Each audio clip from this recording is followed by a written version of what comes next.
you're really feeling and noticing, the sensations in your body. This is so important. Um, and I wanted to talk a little bit about this yes and no. Um, it's interesting that sometimes uh, people connect the no with negativity. There's something negative about no. Huh? And I didn't say anything about positive or negative. Anya just said, let's feel no and feel yes. How it feels no, how it feels yes, right?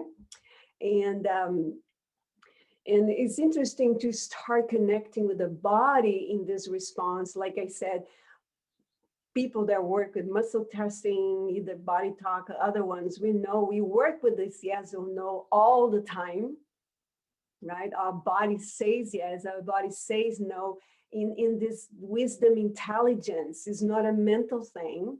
So then we go to what we call the 3 levels of yes and 3 levels of no.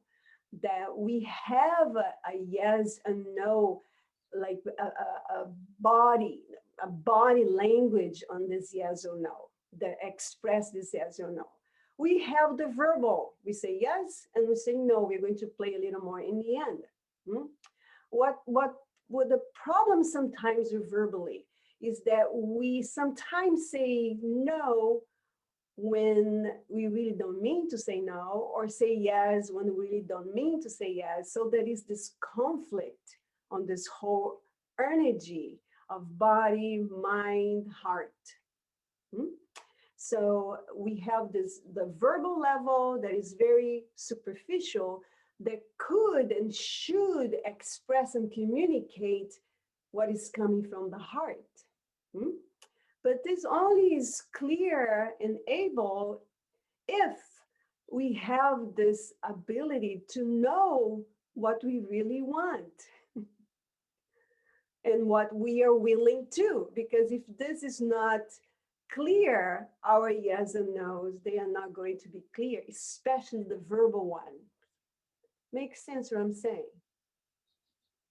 And then we have a little more deeper way of feeling yes or no. That is kind of the gut feeling, the intuitional feeling. So those 3 levels of yes and no. And why this is important for us to start noticing.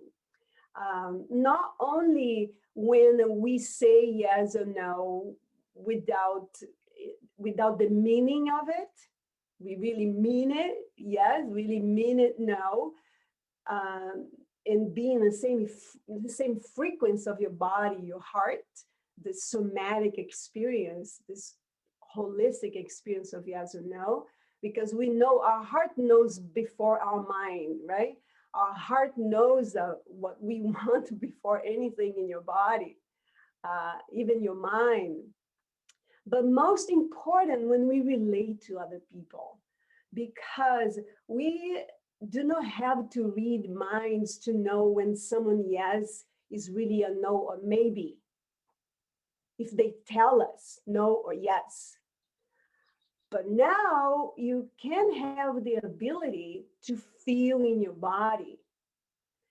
And the question is if we can use their verbal yes or want to use others people verbal yes as an excuse to ignore their energetic or intuition no in order to satisfy ourselves. Makes sense what I'm saying?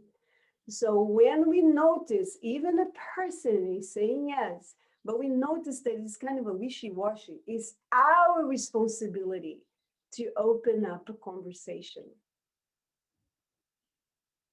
Because we feel in our heart of hearts, we know.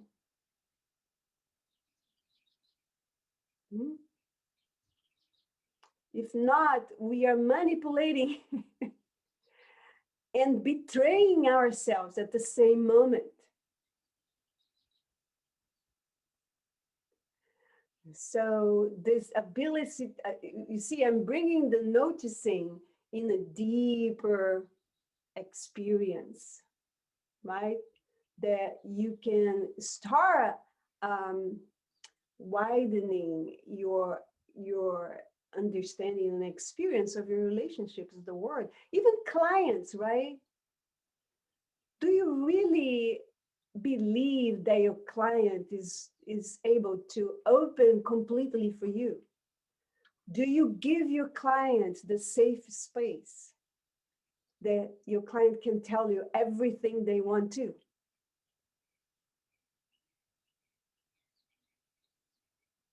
Your husband, your kids, your parents, your colleagues,